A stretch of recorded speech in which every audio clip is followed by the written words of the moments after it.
Aujourd'hui, nous nous plongerons dans une aventure épique qui nous fera parcourir des récits anciens de l'Ancien Testament, à travers les messages révolutionnaires du Nouveau Testament, jusqu'au moment historique de la formation de l'Église par Paul. Imaginez démêler les mystères derrière des histoires qui ont façonné des civilisations, affrontant des géants, traversant des mers rouges et témoignant de miracles défiant toute logique. Mais ce n'est pas tout. Nous révélerons comment un homme, par ses voyages et ses enseignements, a transformé le cours de l'histoire en unissant des peuples sous une nouvelle foi que nous connaissons aujourd'hui sous le nom de christianisme. Il ne s'agit pas seulement d'un récit de foi et de miracles, c'est l'histoire de comment les mots sont devenus la force la plus puissante du monde, influençant lois, rois et culture à travers les millénaires. Retenez votre souffle, car nous allons révéler comment ces textes anciens continuent d'influencer le monde moderne de façon que vous n'avez jamais imaginée. Restez avec nous et préparez-vous à voir votre curiosité satisfaite comme jamais auparavant, comme à l'aube de l'existence, avant même que le concept de temps ne soit établi. Dieu vivait seul dans l'éternité, dans un geste de grandeur sans précédent. Il a choisi de créer l'univers, façonnant les cieux et la terre. Cette action a donné naissance à tout ce qui existe, un reflet de sa suprématie et de sa créativité unique. Le point culminant de son œuvre fut la création de l'homme, modelé à son image et à sa ressemblance. Cet être unique a été doté de l'essence même de la vie, directement de Dieu, devenant ainsi une créature vivante, consciente et capable de choisir librement. Dans les premiers jours, l'harmonie régnait et l'homme jouissait de la présence divine en Éden.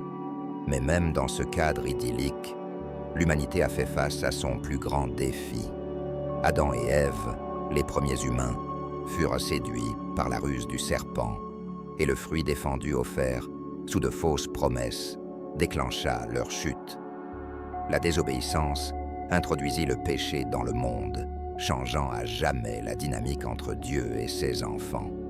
En cédant à la tentation, Adam et Ève goûtèrent l'amertume du détachement de Dieu, une conséquence qui retomba non seulement sur eux, mais aussi sur toute l'humanité. L'innocence originelle fut échangée contre la perception du bien et du mal, et l'Éden fut abandonné, désormais protégé par des chérubins. Cet événement fondamental, raconté dans la Bible, met en lumière la vulnérabilité humaine.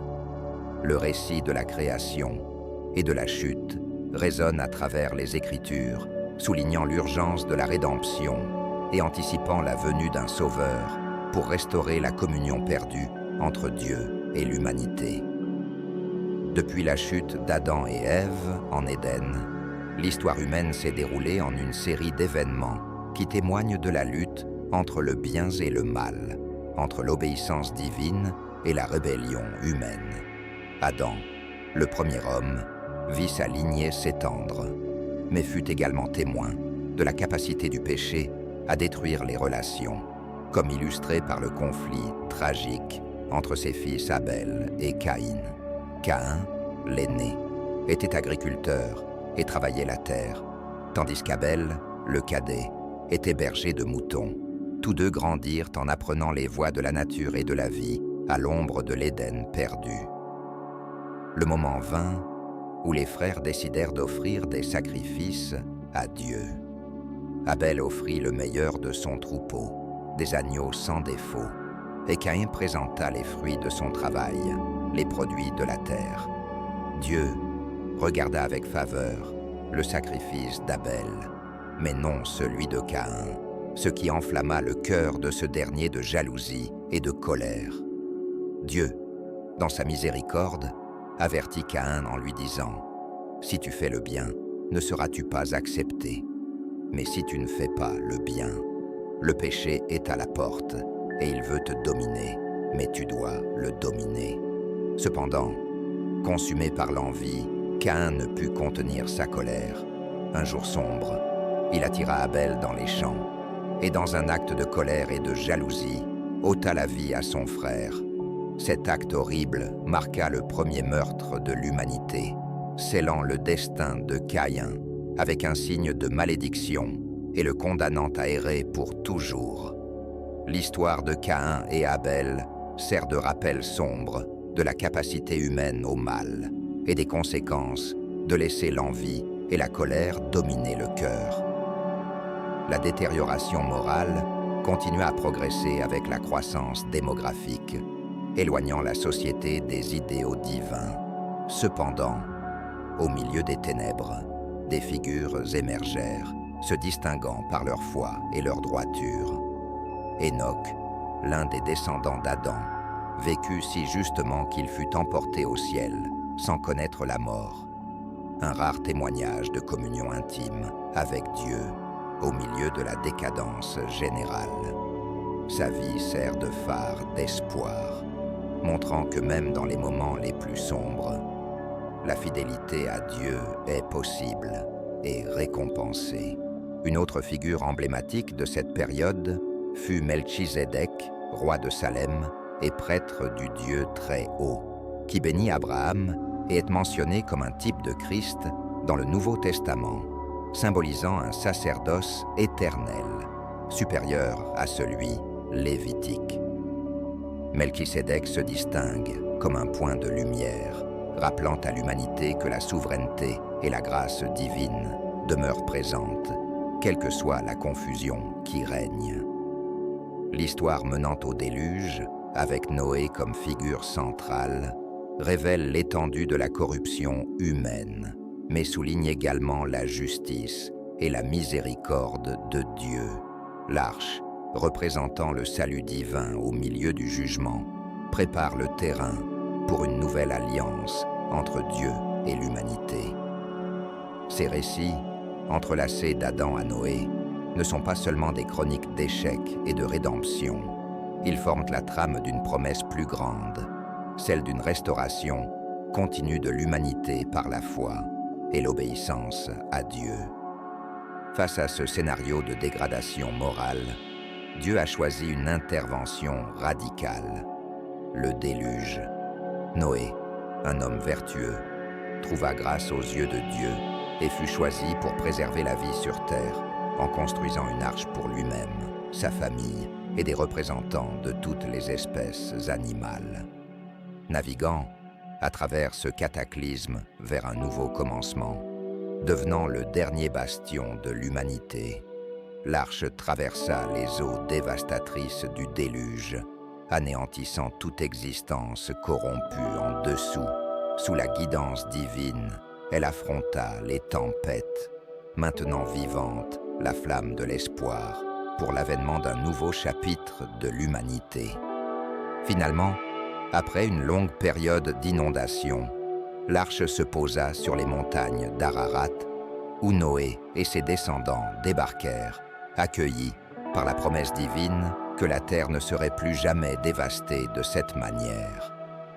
Cette ère prédiluvienne, caractérisée par le péché, le jugement et la préservation miséricordieuse d'un noyau juste, demeure un témoignage perpétuel de l'équilibre entre la justice et la compassion de Dieu, influençant profondément la trajectoire du récit biblique avec des leçons sur la rédemption et l'espoir de renouveau. Dans la période post-diluvienne, les descendants de Noé ont fait face à la tâche monumentale de repeupler et reconstruire la terre. Ses fils, Sem, Cham et Japheth, donnèrent naissance à des nations qui se répandirent à travers le globe, enrichissant le monde d'une diversité culturelle et ethnique sans précédent. Sem est reconnu comme le père des peuples sémitiques, incluant les Hébreux, les Araméens et les Arabes, préparant ainsi le terrain pour l'émergence d'Abraham, une figure clé de la foi biblique, ancêtre des nations et patriarche des Hébreux. Japheth, quant à lui, est lié au peuple indo-européen, dont les descendants se sont dispersés à travers de vastes régions d'Europe et d'Asie, contribuant au riche tableau des cultures anciennes. Cham, dont les descendants se sont dispersés sur des territoires comprenant les Cananéens, les Égyptiens, les Philistins et d'autres, est connu pour un incident de transgression lorsque Noé, son père, après avoir consommé du vin et s'être exposé, fut méprisé par Cham. Cet acte d'indiscrétion contrastait avec la dignité manifestée par Sem et Japheth, qui couvrirent leur père respectueusement sans voir sa vulnérabilité.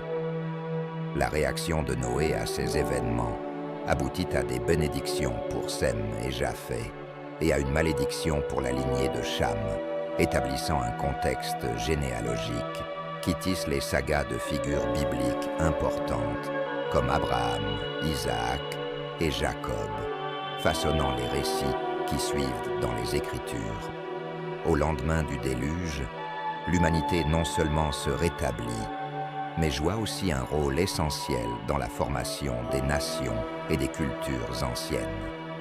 Cette reconstruction est racontée à travers les histoires des patriarches, dont les vies étaient entrelacées par des relations familiales complexes et des événements orchestrés par des interventions divines, façonnant ainsi le destin du peuple choisi par Dieu.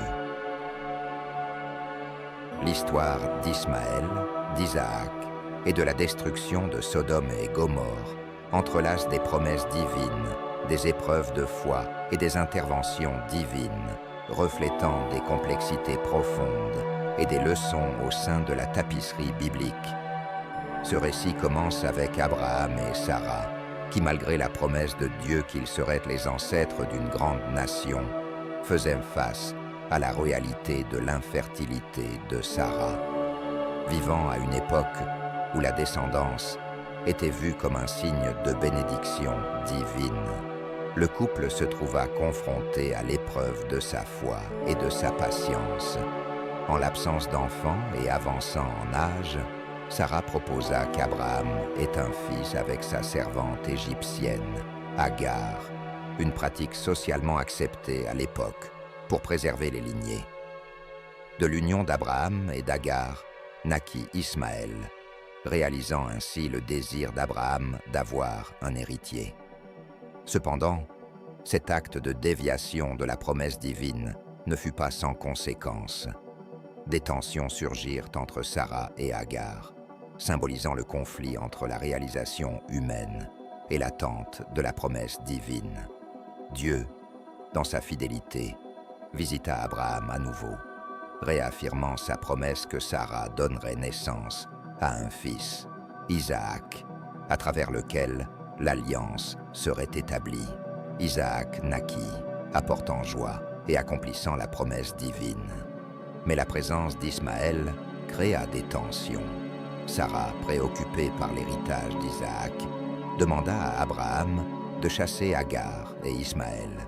Dieu instruisit Abraham de répondre à la demande de Sarah, en assurant qu'Ismaël deviendrait aussi une grande nation. Agar et Ismaël furent envoyés dans le désert, où Dieu les protégea et les bénit, réitérant son soin et sa promesse à tous les concernés.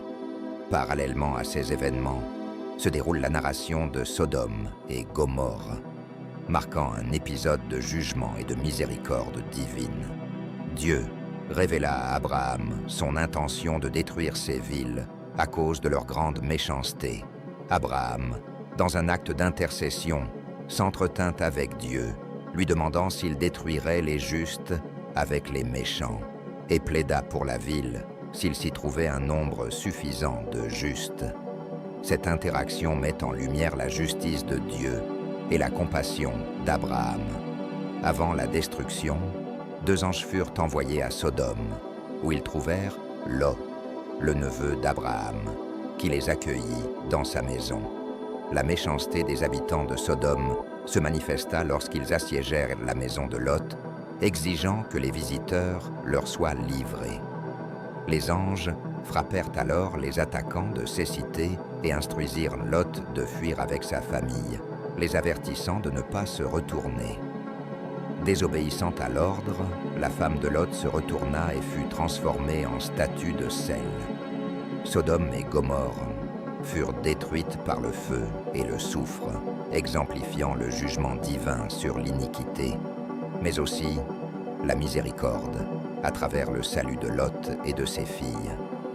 L'histoire d'Ismaël et d'Isaac, ainsi que la destruction de Sodome et Gomorrhe, est riche en symbolisme et en leçons. Elle reflète le thème récurrent de la foi et de l'obéissance à Dieu, même face à des circonstances apparemment impossibles. Elle illustre la complexité des relations humaines et les conséquences de nos choix, tout en mettant en évidence la miséricorde, la justice et la fidélité divine. Ces récits enseignent l'attente active de la promesse de Dieu, l'intercession pour les autres et l'impact de nos actions sur nous-mêmes et sur les générations futures. En fin de compte, l'histoire d'Abraham, d'Ismaël, d'Isaac et des événements de Sodome et Gomorrhe révèle le cœur d'un Dieu qui est intimement impliqué dans l'histoire humaine, la guidant vers ses desseins souverains et rédempteurs. Isaac, le fils d'Abraham, accompagné de Rebecca, a lui aussi fait face à ses propres défis, notamment en donnant naissance à des jumeaux, Ésaü et Jacob. Ses frères, distincts dès leur conception, entrèrent en conflit lorsque Jacob, par ruse, obtint la bénédiction destinée au premier-né, Ésaü, déclenchant une série d'événements qui forgèrent son destin et celui du peuple d'Israël. Jacob, après une série d'événements incluant une rencontre divine qui aboutit au changement de son nom en Israël, celui qui lutte avec Dieu, devint le père des 12 tribus d'Israël. L'histoire de Joseph, l'un des fils de Jacob, est l'un des récits les plus fascinants de l'Ancien Testament, pleine de rebondissements et de démonstrations de la souveraineté divine. Joseph, le fils préféré de son père, devint la cible de la jalousie de ses frères à cause de l'amour particulier que Jacob lui portait, symbolisé par une tunique colorée et les rêves prophétiques qui prédisaient sa montée en puissance sur eux. Poussés par la jalousie, les frères complotèrent contre Joseph, prévoyant d'abord de le tuer, mais le vendirent finalement comme esclave à une caravane d'Ismaélites en route vers l'Égypte. En Égypte, Joseph fut acheté par Potiphar, un officier du Pharaon, où grâce à son intégrité et ses compétences, il monta en grade jusqu'à ce qu'il soit faussement accusé par la femme de Potiphar et jeté en prison. En prison, Joseph ne perdit pas la foi. Il interpréta les rêves de 2 prisonniers, prédisant avec précision leur avenir. Sa réputation d'interprète de rêves parvint aux oreilles du Pharaon, troublé par des rêves énigmatiques. Joseph fut appelé devant le Pharaon et interpréta ses rêves comme une prévision de 7 années d'abondance, suivie de 7 années de famine. Impressionné par la sagesse de Joseph, le Pharaon le nomma gouverneur d'Égypte, chargé de stocker les grains pendant les années d'abondance pour faire face aux années de famine. Lorsque la famine frappa, les frères de Joseph se rendirent en Égypte à la recherche de nourriture, sans d'abord le reconnaître. Joseph, après avoir testé ses frères, leur révéla son identité, les pardonna et organisa le transfert de sa famille en Égypte, les sauvant ainsi de la famine. L'histoire de Joseph, marquée par l'adversité, la trahison et la réconciliation, illustre le thème récurrent de la providence divine et de la rédemption, montrant comment Dieu peut transformer le mal en bien et restaurer des relations brisées. En s'établissant en Égypte, la famille de Jacob trouva les moyens de survivre à la terrible famine qui ravageait la région, assurant ainsi la continuité de leur lignée. Ce moment crucial de leur histoire fut une étape importante dans l'accomplissement de la promesse de Dieu à Abraham, selon laquelle ses descendants serait innombrable. La trajectoire des patriarches, riche en dynamique familiale, en défis humains et en démonstration de la fidélité divine, à honorer. Ces promesses, à travers les générations, constituent le cadre des développements ultérieurs qui préparent le terrain à la manifestation du plan divin dans la vie de son peuple. La saga de Moïse, une figure centrale de l'Ancien Testament, commence en Égypte, où les Israélites vivaient sous l'oppression. La naissance de Moïse survint à une époque où le Pharaon avait ordonné la mort de tous les nouveau-nés hébreux de sexe masculin, craignant que les Israélites ne deviennent nombreux et puissants.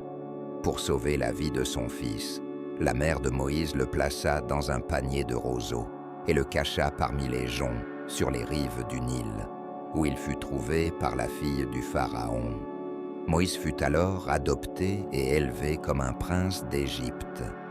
Malgré son éducation égyptienne, Moïse n'oublia jamais ses racines hébraïques. Devenu adulte, il intervint en voyant un Égyptien maltraiter un Hébreu, tuant l'Égyptien. Craignant des représailles, il s'enfuit dans le désert de Madian, où il devint berger et fonda une famille. C'est là, sur le mont Horeb, que Dieu apparut à Moïse sous la forme d'un buisson ardent, lui confiant la mission de libérer les Israélites de l'esclavage égyptien. Armé de foi et accompagné de son frère Aaron, Moïse retourna en Égypte pour affronter le Pharaon, exigeant la libération de son peuple. Le cœur endurci du Pharaon entraîna l'imposition de 10 plaies dévastatrices sur l'Égypte. La dernière plaie, la mort des premiers-nés égyptiens, convainquit finalement le Pharaon de laisser partir les Israélites. Moïse conduisit alors l'exode de son peuple hors d'Égypte, traversant la mer Rouge et entrant dans le désert, où ils reçurent les 10 commandements sur le mont Sinaï, établissant l'alliance entre Dieu et les Israélites. Moïse gouverna et guida les Israélites pendant 40 ans dans le désert, les préparant à l'entrée dans la terre promise. Le parcours de Moïse avec les Israélites à travers le désert fut marqué par des défis et des miracles, reflétant la relation profonde et parfois tendue entre lui, son peuple et Dieu. Malgré son leadership dévoué, la raison pour laquelle Moïse n'entra pas dans la terre promise réside dans un incident spécifique survenu à Mériba, tel que rapporté dans le livre des Nombres. À Mériba, les Israélites furent confrontés à une grave pénurie d'eau, ce qui les amena à remettre en question la direction de Moïse et à douter de la providence divine. En réponse à leur plainte, Dieu ordonna à Moïse de parler à un rocher pour qu'il en jaillisse suffisamment d'eau pour le peuple et ses troupeaux. Cependant, frustré par la rébellion incessante de son peuple, Moïse n'agit impulsivement. Au lieu de parler au rocher, comme Dieu le lui avait commandé, il le frappa 2 fois avec son bâton devant l'assemblée. L'eau jaillit du rocher, comme promis, étanchant la soif du peuple. Mais l'action de Moïse représenta une grave faute. Il n'honora pas Dieu comme saint aux yeux des Israélites. En agissant de son propre chef, sans attribuer le mérite à la parole de Dieu, Moïse fit preuve de désobéissance et d'un manque de foi. Pour cette raison, Dieu annonça à Moïse et à Aaron que, en raison de leur incrédulité, ils ne conduiraient pas la communauté jusqu'à la terre promise. Ce moment fut crucial, non seulement pour Moïse, mais aussi comme une leçon pour tout le peuple d'Israël, soulignant l'importance de l'obéissance et de la foi inébranlable en Dieu. Moïse continua de diriger les Israélites jusqu'aux frontières de Canaan et du sommet du mont Nebo. Dieu lui permit de voir la terre promise. Bien que Moïse n'y soit pas entré physiquement, son héritage en tant que libérateur, chef et intermédiaire de l'alliance entre Dieu et son peuple resta intact, servant de fondement à la foi et à l'identité israélite. Moïse mourut en terre moabite, selon la tradition par volonté divine, et fut enterré dans un lieu inconnu, marquant la fin du parcours de l'un des plus grands prophètes de l'histoire biblique. Le récit de la conquête sous la direction de Josué, qui succéda à Moïse, est marqué par des épisodes de courage et de défis considérables auxquels Israël fit face dans sa quête pour s'établir dans la terre qui leur avait été promise par Dieu. Josué, un fidèle disciple de Moïse, fut choisi divinement pour traverser le Jourdain avec les Israélites et mener l'offensive pour revendiquer la terre promise. Son engagement ferme envers les desseins divins et sa foi inébranlable firent de lui une figure essentielle dans cette phase décisive de l'histoire d'Israël. Avant la conquête proprement dite, un événement critique mit à l'épreuve la foi et la détermination des Israélites. Josué envoya 12 espions évaluer Canaan, qui revinrent avec des récits sur la richesse et la fertilité de la terre, mais aussi sur les grands défis représentés par les fortifications des Cananéens. Seuls Josué et Caleb firent un rapport optimiste, faisant confiance à la capacité divine de conquérir la terre, contrairement à la peur dominante instiguée par les autres espions. L'incrédulité générale du peuple aboutit à la décision divine selon laquelle cette génération incrédule n'entrerait pas dans la terre promise. Ainsi, Israël passa 40 ans dans le désert, une période d'apprentissage sur la confiance et la dépendance envers Dieu. Sous la direction de Josué, la campagne pour prendre possession de la terre promise commença de manière méthodique et délibérée. Des villes comme Jéricho, célèbres pour leurs défenses imprenables, succombèrent à des plans inspirés par Dieu. Chaque victoire, malgré les obstacles, réitéra la fidélité de Dieu à sa parole et renforça la confiance du peuple en Josué en tant que leader légitime. La conquête graduelle non seulement matérialisa les promesses faites aux patriarches, mais elle consolida également la position d'Israël en tant que peuple choisi de Dieu. Ce chapitre de l'histoire biblique relate des événements épiques de bataille et de victoire, soulignant l'importance de la foi, de l'obéissance et d'une confiance inébranlable dans la providence divine. La période des juges, une phase de l'histoire d'Israël entre la conquête de la terre promise et l'établissement de la monarchie, est marquée par une répétition de cycles qui révèlent l'instabilité spirituelle du peuple et sa tendance à désobéir à Dieu. Pendant cette période, les Israélites traversèrent une série de périodes d'apostasie où ils s'éloignèrent du culte exclusif de Dieu, se livrant à des pratiques idolâtres.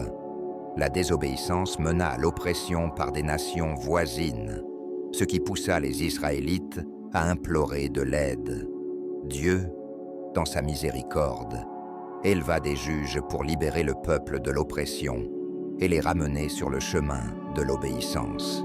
Ces leaders, inspirés par le Saint-Esprit, jouèrent un rôle crucial durant les périodes tumultueuses de l'île des juges. Parmi eux, Gédéon se distingue comme un chef intrépide qui, malgré ses réticences initiales, conduisit les Israélites à la victoire sur les Madianites. Dans cette bataille, Dieu ordonne à Gédéon de réduire considérablement son armée pour démontrer que la victoire serait une œuvre divine. Avec un petit groupe d'hommes, Gédéon vainc les Madianites grâce à une stratégie ingénieuse impliquant des torches et des cruches la nuit. La victoire est obtenue de manière remarquable et Gédéon devient juge d'Israël pendant 40 ans. Jephthé, un autre juge, fit face à des défis personnels et mena les Israélites contre leurs ennemis. Samson fut également juge d'Israël et son histoire est remarquable. Samson naquit miraculeusement d'une femme nommée Manoah, qui était stérile. Un jour, un ange du Seigneur apparut à Manoah et annonça la naissance de Samson, en ordonnant qu'il soit consacré en tant que naziréen dès sa naissance, s'abstenant de vin et évitant la contamination avec des choses impures. Samson grandit, et avec l'Esprit du Seigneur sur lui, il fit preuve d'une force physique extraordinaire. Samson, malgré les restrictions nazaréennes, s'impliqua sentimentalement avec une femme philistine nommée Dalila. Les chefs philistins persuadèrent Dalila de découvrir la source de la force de Samson. Après plusieurs tentatives infructueuses, il finit par révéler que sa force provenait de son vœu nazaréen, spécifiquement de ses cheveux intacts. Dalila coupa les cheveux de Samson pendant son sommeil, lui retirant ainsi la source de sa force. Les Philistins le capturèrent, le rendirent aveugle et l'emprisonnèrent. Dans un acte d'humiliation, Samson fut contraint de moudre le grain en prison. Cependant, lors d'un grand événement philistin, Samson, maintenant avec des cheveux repoussés, demanda à Dieu une dernière démonstration de force.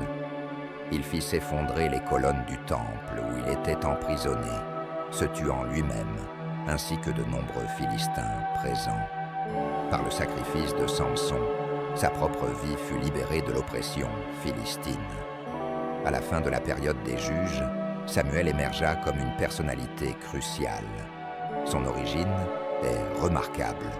Fils d'un homme avec 2 épouses, Anne et Péninna. Tandis que Péninna avait des enfants, Anne, stérile, souffrait profondément de l'absence de descendance. Lors d'un pèlerinage annuel au sanctuaire de Silo, Anne, consumée par la douleur de sa situation, supplia Dieu de lui donner un fils, promettant de le consacrer au service divin. Dieu exauça sa prière et Samuel naquit. Fidèle à sa promesse, Anne remit Samuel au sanctuaire de Silo après son sevrage, pour qu'il soit élevé par le prêtre Élie.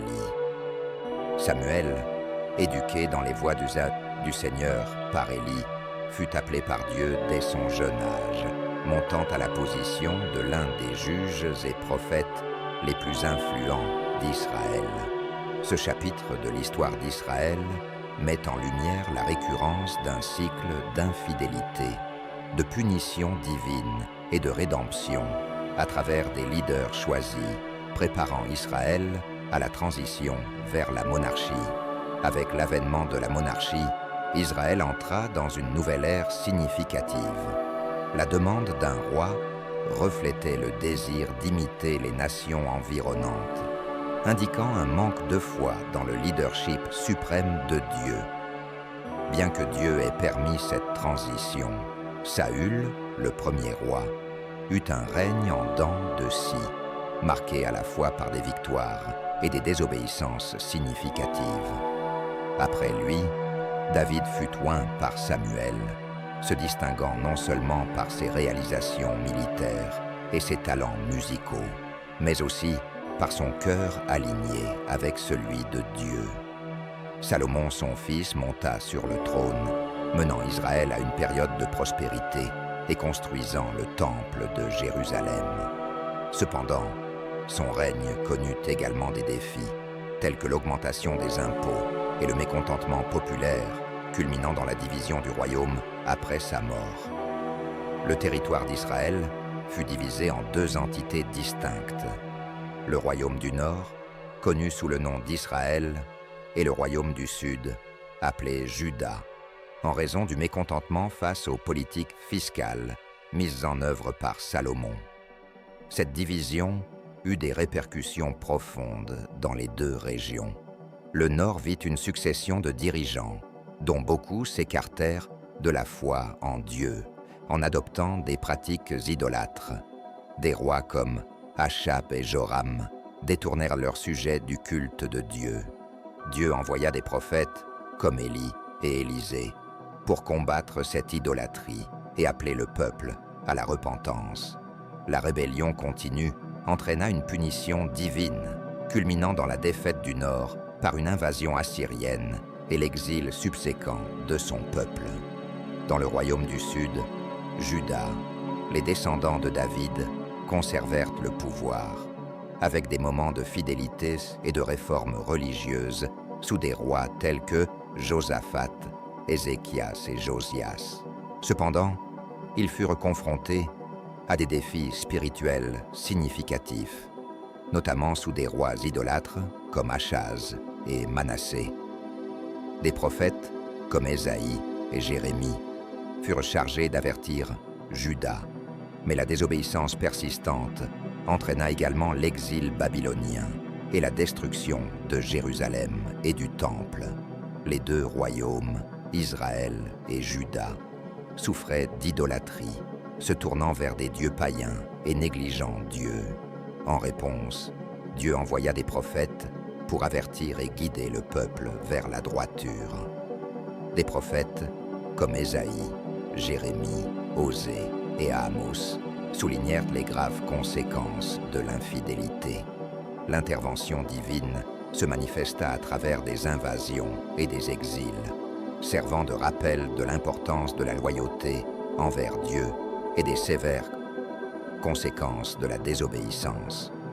La période de l'exil babylonien est particulièrement notoire dans l'histoire israélite, symbolisant la destruction de Jérusalem, la déportation du peuple juif à Babylone et la dévastation du Temple.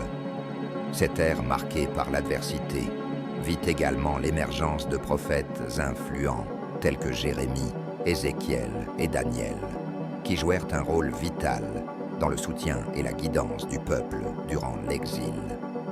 Jérémie, surnommé le prophète des larmes, prédit la destruction imminente de Jérusalem et exhorta le peuple à se soumettre à la correction divine. Daniel, servant à la cour babylonienne, se distingua par sa constance dans la foi sous pression, ainsi que par sa capacité à déchiffrer les significations des rêves et des visions. Ézéchiel, quant à lui, parmi les déportés, partagea des visions et des messages chargés de symbolisme, soulignant la nécessité de repentance et l'espoir d'un renouveau futur.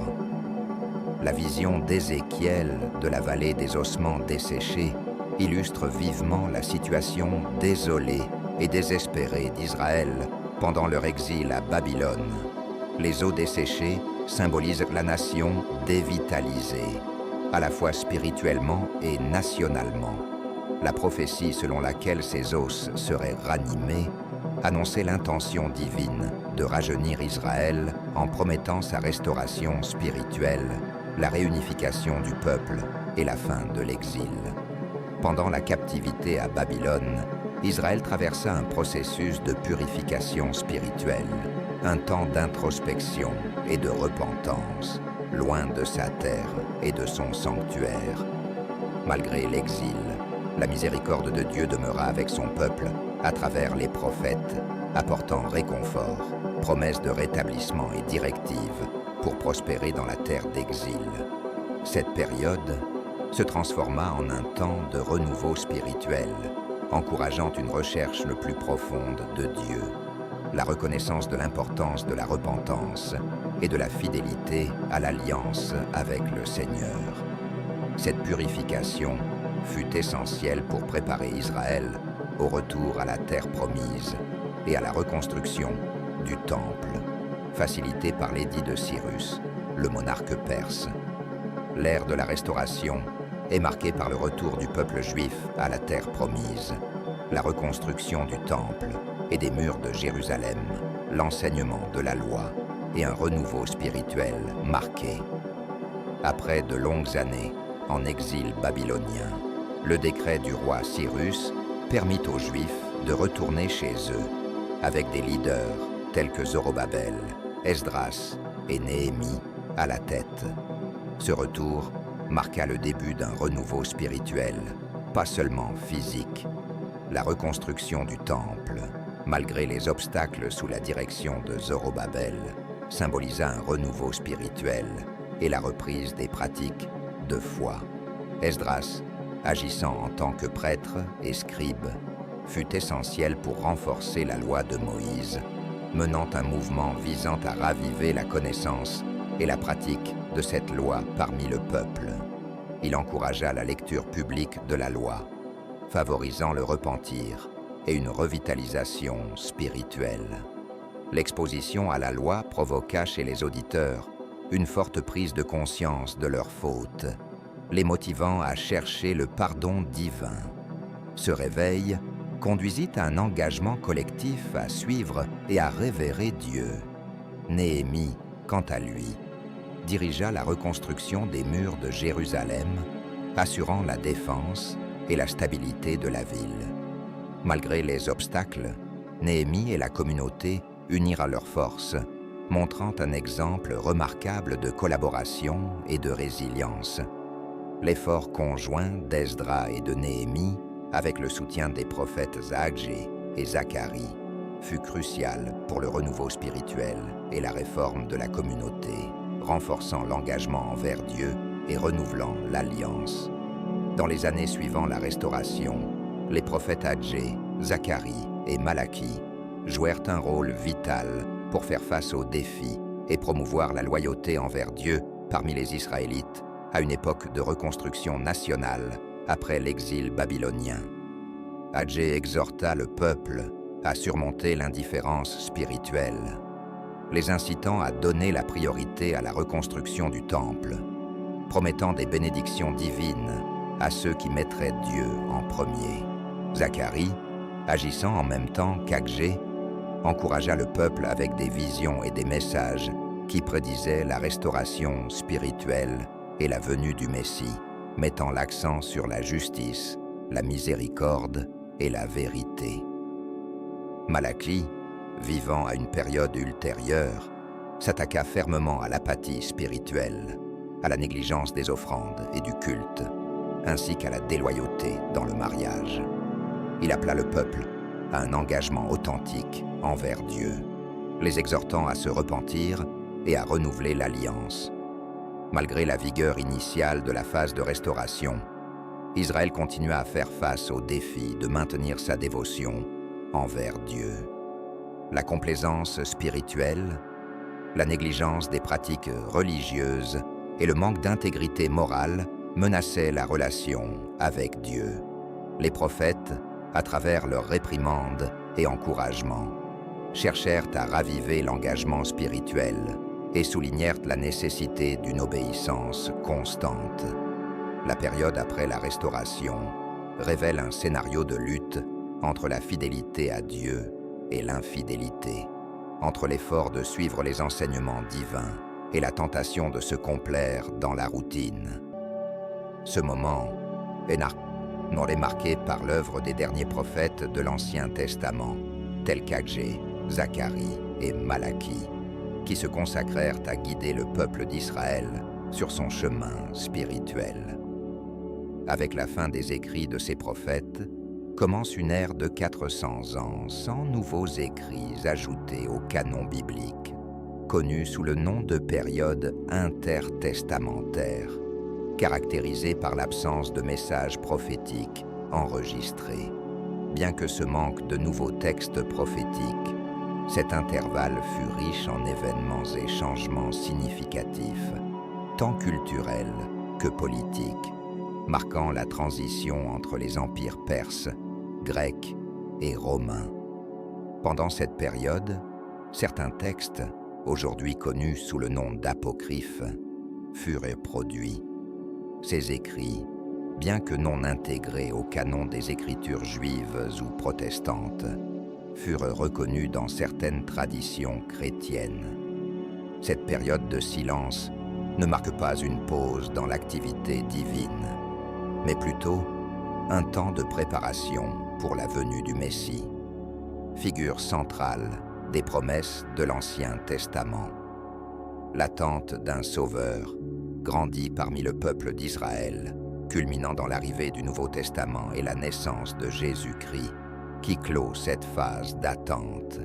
Le ministère de Jésus, sa vie, sa mort et sa résurrection, documentés dans les évangiles, poursuivent l'histoire de la rédemption et accomplissent les prophéties messianiques antérieures, établissant un nouveau chapitre dans l'histoire biblique.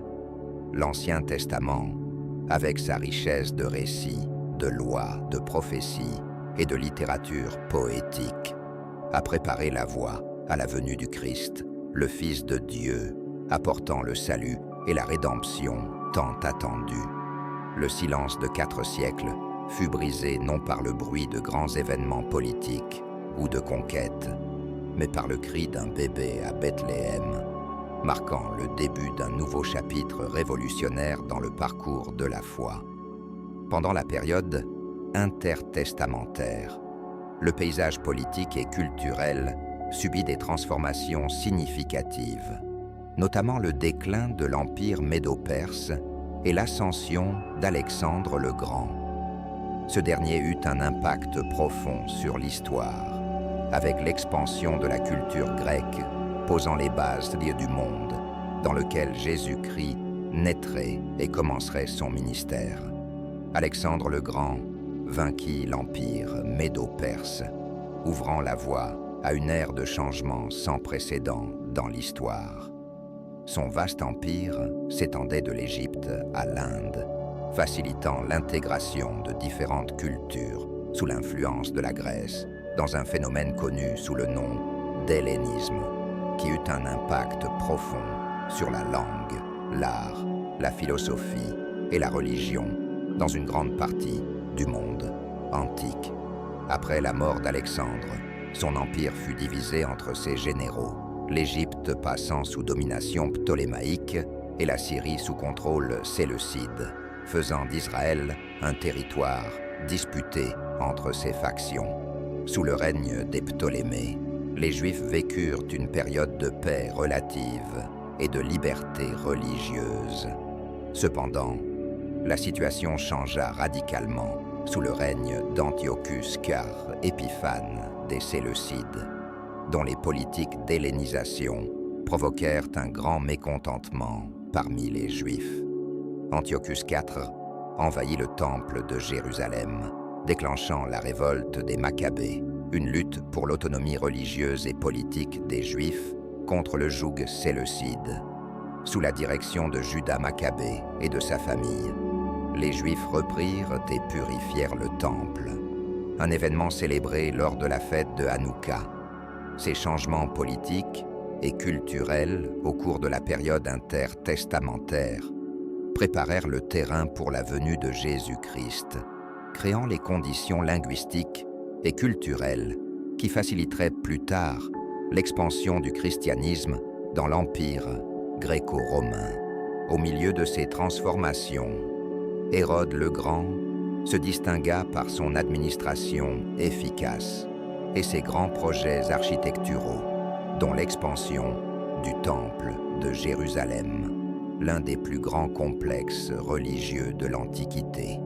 Ces constructions ne se limitèrent pas à Jérusalem, mais comprirent également des forteresses, des palais et des aqueducs à travers le royaume.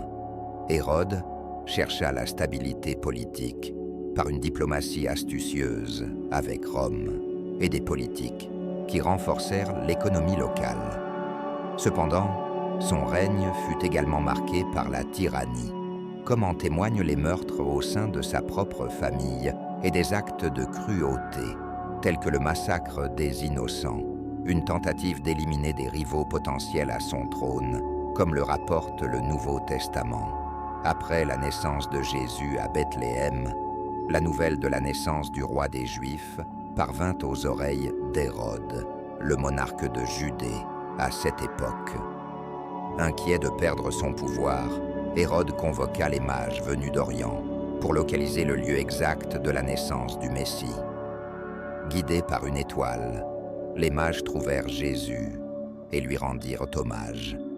Cependant, avertis en rêve du danger représenté par Hérode, ils choisirent une route alternative pour rentrer chez eux, évitant ainsi de révéler au roi l'emplacement de Jésus. Furieux de ne pas avoir obtenu l'information désirée, Hérode ordonna l'extermination de tous les garçons âgés de 2 ans et moins, à Bethléem et dans les environs, dans le but d'éliminer toute menace à son règne. Cependant, avant qu'Hérode ne puisse exécuter son plan, un ange avertit Joseph en rêve du danger, incitant Joseph, Marie et le jeune Jésus à fuir en Égypte pour se mettre en sécurité. Le règne d'Hérode le Grand fut une période de grands exploits architecturaux et de développement, mais aussi entachée par des actes de despotisme, de paranoïa et de violence. Ce contexte de tension politique et de quête du Messie établit le cadre pour l'avènement du Nouveau Testament et l'arrivée de Jésus-Christ. L'époque de la naissance de Jésus fut marquée par un mélange d'influences culturelles helléniques, romaines et juives. Sous la domination romaine, la région absorba des aspects de la culture romaine et par extension grecque, qui influencèrent la vie quotidienne, la langue et l'architecture. Jésus grandit à Nazareth, une ville qui vivait ce mélange culturel, lui offrant une expérience de vie unique et une familiarité avec les diverses facettes de la société de l'époque. Son engagement auprès des marginalisés, son interaction avec le peuple et son origine modeste à Nazareth illustrent sa méthode unique de relation avec l'humanité. Le début du ministère de Jésus fut symbolisé par son baptême dans le Jourdain, réalisé par Jean-Baptiste, une figure emblématique du Nouveau Testament. Jean, fils de Zacharie et Élisabeth, fut conçu miraculeusement par un couple déjà avancé en âge, après une promesse divine. Jean vécut dans le désert, se consacrant à la prière et à la dévotion, avec la mission divine de préparer le chemin pour le Messie. Proclamant l'arrivée imminente du royaume de Dieu, Jean-Baptiste acquit une grande notoriété pour son rituel de baptême dans le Jourdain, attirant des personnes en quête de baptême comme signe de repentance et de confession des péchés. Il prêchait sur la nécessité de la repentance et l'avènement imminent du royaume de Dieu, soulignant la venue de quelqu'un de plus grand que lui. En trouvant Jésus pour le baptiser, Jean reconnut sa supériorité, le désignant comme l'agneau de Dieu qui enlève le péché du monde, et déclara humblement ne pas être digne de délier les sandales de Jésus. Ce moment significatif marqua non seulement le début du ministère de Jésus, mais aussi sa solidarité avec l'humanité en acceptant un baptême associé au repentir. Après avoir été baptisé, Jésus se rendit dans le désert, où pendant 40 jours, il résista aux tentations de Satan. Ce temps d'épreuve souligna l'humanité de Jésus, qui affronta des tentations comme tout autre être humain, mais resta ferme, s'appuyant sur les Écritures et maintenant son obéissance inébranlable à Dieu. Sa victoire sur les tentations démontra sa pureté et sa domination sur les forces du mal, le préparant à un ministère public rempli d'enseignements révolutionnaires, de guérisons miraculeuses et de la diffusion du royaume de Dieu. Le ministère de Jésus se caractérisait par une fusion extraordinaire de miracles et d'enseignements. Surmontant les barrières géographiques et culturelles, il réalisa des guérisons, redonna la vue aux aveugles, nourrit des foules et ressuscita même des morts. Ces enseignements, souvent partagés à travers des paraboles, portaient sur des thèmes universels tels que l'amour, le pardon, la justice et la nature du royaume de Dieu, attirant des disciples de divers horizons. Jésus choisit 12 personnes pour être ses apôtres, jouant un rôle vital dans son ministère. Ils furent des témoins directs de ses miracles et de ses enseignements et jouèrent un rôle clé dans la diffusion de l'Évangile et la formation de l'Église primitive. Un événement notable fut la transfiguration de Jésus, qui se produisit lorsqu'il emmena Pierre, Jacques et Jean sur une montagne. Là, l'apparence de Jésus fut miraculeusement transformée, rayonnant comme le soleil. ses vêtements devenant d'un blanc éclatant. L'apparition de Moïse et d'Élie, parlant avec lui, symbolisait la continuité et l'accomplissement des traditions et des prophéties de l'Ancien Testament en Jésus, unissant ainsi les messages et les significations de l'Ancien et du Nouveau Testament. La déclaration céleste, identifiant Jésus comme le Fils bien-aimé de Dieu, valida sa mission messianique, survenant peu avant son dernier voyage à Jérusalem, où il allait affronter l'emprisonnement, le procès et la crucifixion. Ce moment de transfiguration prépara les disciples aux défis à venir, y compris la passion du Christ, renforçant leur foi et clarifiant que sa mort et sa résurrection faisaient partie du dessein divin. L'influence croissante de Jésus et ses revendications de divinité provoquèrent un malaise parmi les autorités religieuses et politiques de l'époque. Sa popularité et ses enseignements, qui remettaient directement en cause les normes établies par les pharisiens et les scribes, en mettant l'accent sur des valeurs telles que la justice, la miséricorde et l'amour, plutôt que sur une stricte adhésion légaliste à la loi, firent de lui une cible d'opposition. Les chefs religieux viraient en Jésus une menace pour le statu quo. L'épisode de la purification du temple, où Jésus expulsa les changeurs et dénonça la corruption présente dans ce lieu sacré, intensifia le conflit avec les autorités. Ses actions et le nombre croissant de ses disciples alarmèrent les autorités, qui commencèrent à conspirer pour l'arrêter. Judas Iscario, l'un de ses disciples, accepta de trahir Jésus pour 30 pièces d'argent. Lors du dernier repas, Jésus anticipa sa trahison et son arrestation, mais continua à instruire ses disciples sur les événements à venir. Son arrestation eut lieu dans le jardin de Gethsémani, où Judas l'identifia aux soldats romains et aux gardes du temple par un baiser, acte qui précipita son arrestation. Le grand prêtre Caïphe et le Sanhédrin organisèrent un procès de nuit, accusant Jésus de blasphème et de menaces à l'ordre public. Après avoir été condamné par le tribunal religieux, Jésus fut conduit devant Ponce Pilate, le gouverneur romain. Pilate lui demanda s'il était le roi des Juifs, ce à quoi Jésus répondit que son royaume n'était pas de ce monde et qu'il était venu pour témoigner de la vérité. Au cours du procès, Pilate réalisa que les accusations portées contre Jésus étaient de nature religieuse et ne trouvait aucune base légale pour le condamner. Cherchant à éviter un affrontement et sans comprendre pleinement la dimension spirituelle de l'affaire, Pilate tenta d'utiliser la tradition de Pâques qui permettait au gouverneur romain de libérer un prisonnier au choix du peuple, dans l'espoir de libérer Jésus et ainsi éviter une révolte populaire. Devant le peuple, Pilate opposa le choix entre Jésus, connu pour ses miracles et ses enseignements, et Barabbas, un criminel notoire. La décision du peuple fut fortement influencée par les chefs religieux, qui persuadèrent la foule de choisir Barabbas, le dépeignant comme un héros nationaliste en opposition à Jésus, qu'ils voyaient comme un déstabilisateur de l'ordre.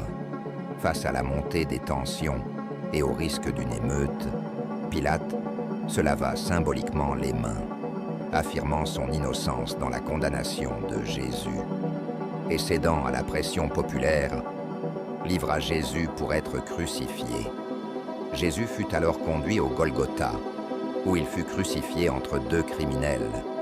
Sa mort, bien que marquée par la brutalité, joua un rôle fondamental dans le plan divin de rédemption pour l'humanité, offrant le salut par le sacrifice du Fils de Dieu. Après sa mort, des événements notables se produisirent, symbolisant l'importance et l'accomplissement de sa mission. La résurrection de Jésus commença par l'acte de Joseph d'Arimathie, membre du conseil juif et disciple secret de Jésus, qui obtint la permission de descendre le corps de la croix. Il l'enveloppa dans un linceul propre et le déposa dans un tombeau neuf.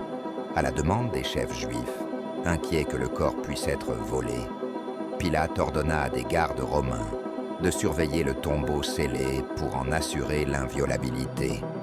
Cependant, après le repos sabbatique, Marie-Madeleine et d'autres femmes se rendirent au tombeau pour oindre le corps de Jésus, amorçant les événements qui allaient confirmer sa résurrection. À leur arrivée, les femmes constatèrent que la pierre scellant le tombeau avait été déplacée, et en entrant, elles trouvèrent le tombeau vide. À l'intérieur, elles virent un jeune homme, vêtu de vêtements éclatants, qui se révéla être un ange. Il les rassura en leur disant que Jésus, le Nazaréen qui avait été crucifié, était ressuscité et n'était plus là, les guidant à voir l'endroit vide où il avait été déposé. L'ange les encouragea à informer les disciples et Pierre que Jésus les précéderait en Galilée. Alors qu'elles se hâtaient de partager la nouvelle, Jésus se manifesta à Marie-Madeleine près du tombeau, confirmant sa résurrection.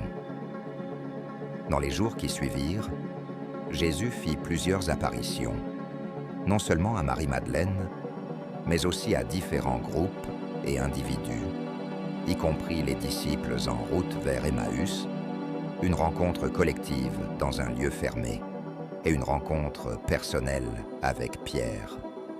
Ces moments servaient à valider la résurrection et à renforcer la foi des disciples, malgré l'incrédulité initiale de certains, comme Thomas, qui doutait jusqu'à pouvoir toucher les plaies de Jésus. Ces rencontres dissipèrent toute incertitude et renforcèrent la croyance des disciples. Lors d'un moment significatif sur les rives de la mer de Galilée, Jésus réaffirma la mission de Pierre et des disciples de répandre le message de l'Évangile à toutes les nations, leur enseignant comme il l'avait ordonné. Après ces révélations, Jésus conduisit les disciples au mont des Oliviers, près de Béthanie, un lieu déjà connu pour des moments importants de son ministère.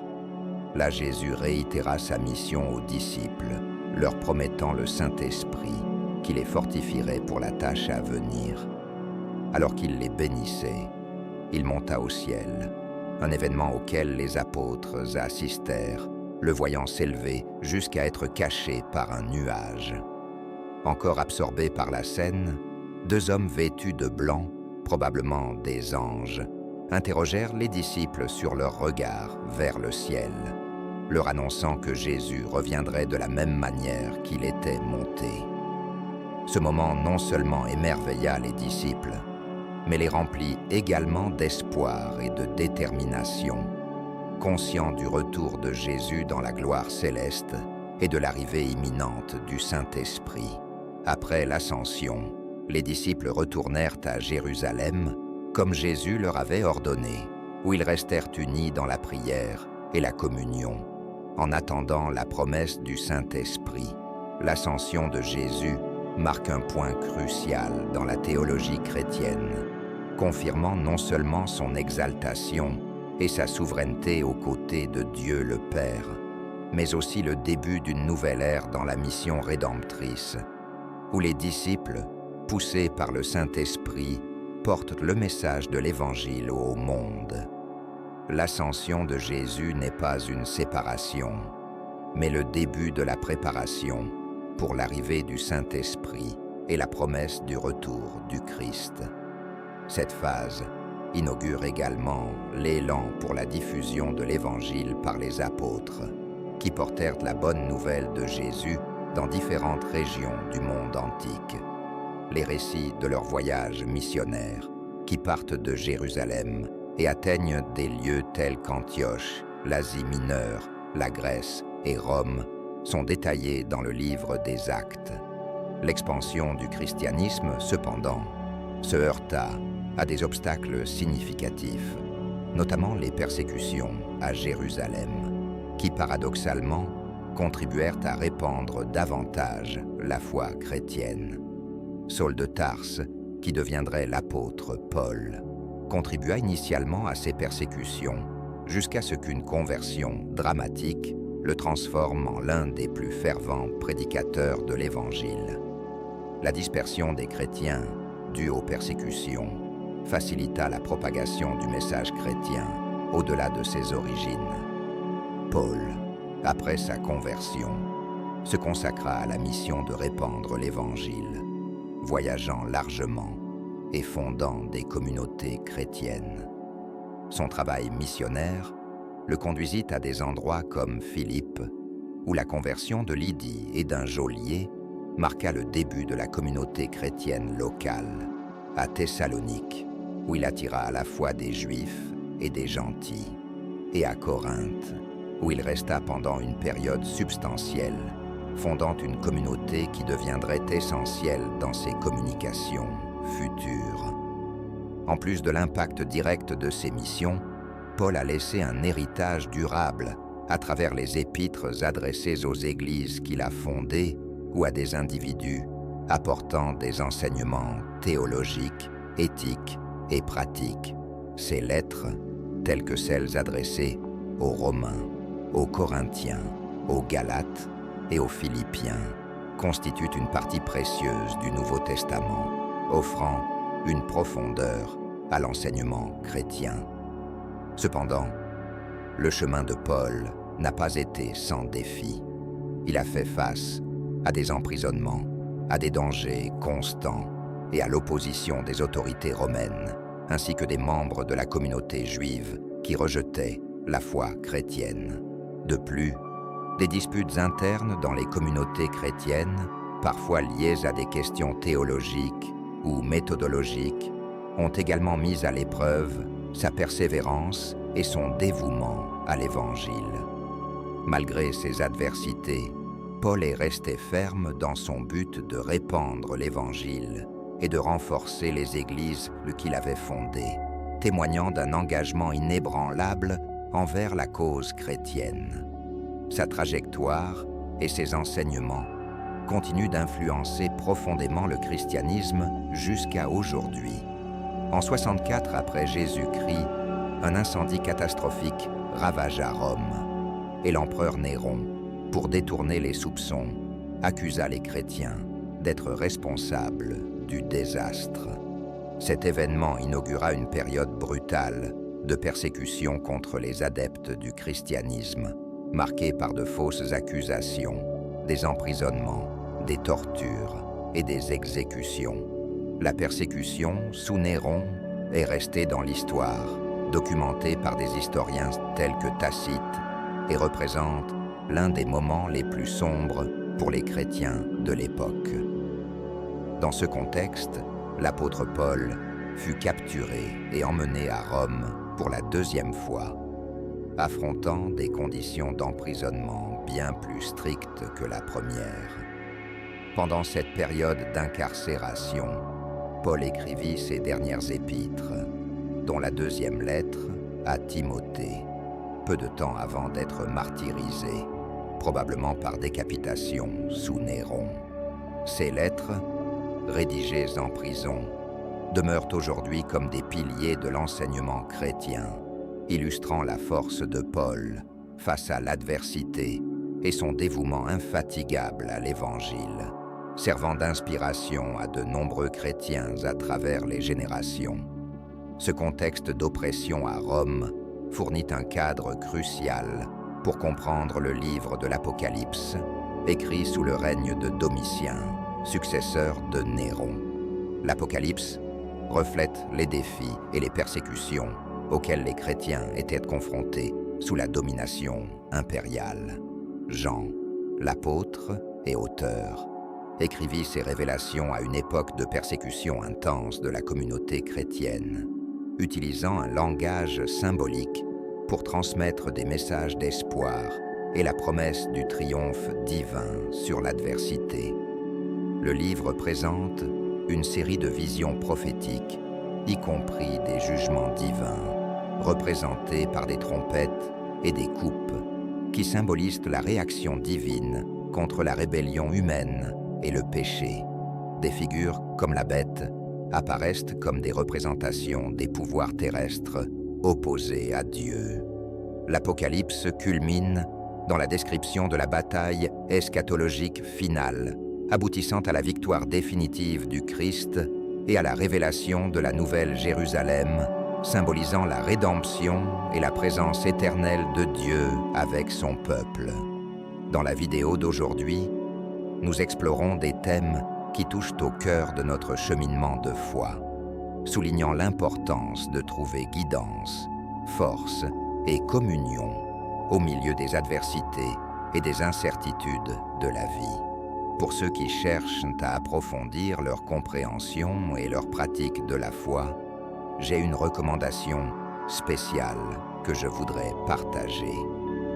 Dans le premier commentaire, épinglé et dans la description de cette vidéo, vous trouverez un lien vers une ressource extraordinaire, un e-book conçu pour ceux qui sont en cheminement spirituel. Ce n'est pas un livre ordinaire, c'est un guide à travers 52 semaines de réflexion profonde, de pratiques quotidiennes et de prières, le tout inspiré par les riches récits et enseignements bibliques. Et pour approfondir encore plus notre compréhension des récits bibliques et de leur signification, je vais laisser ici une vidéo suggérée qui explore l'un des épisodes les plus intrigants du Nouveau Testament, la raison obscure pour laquelle Jésus a permis aux démons d'entrer dans les porcs. On se retrouve dans quelques secondes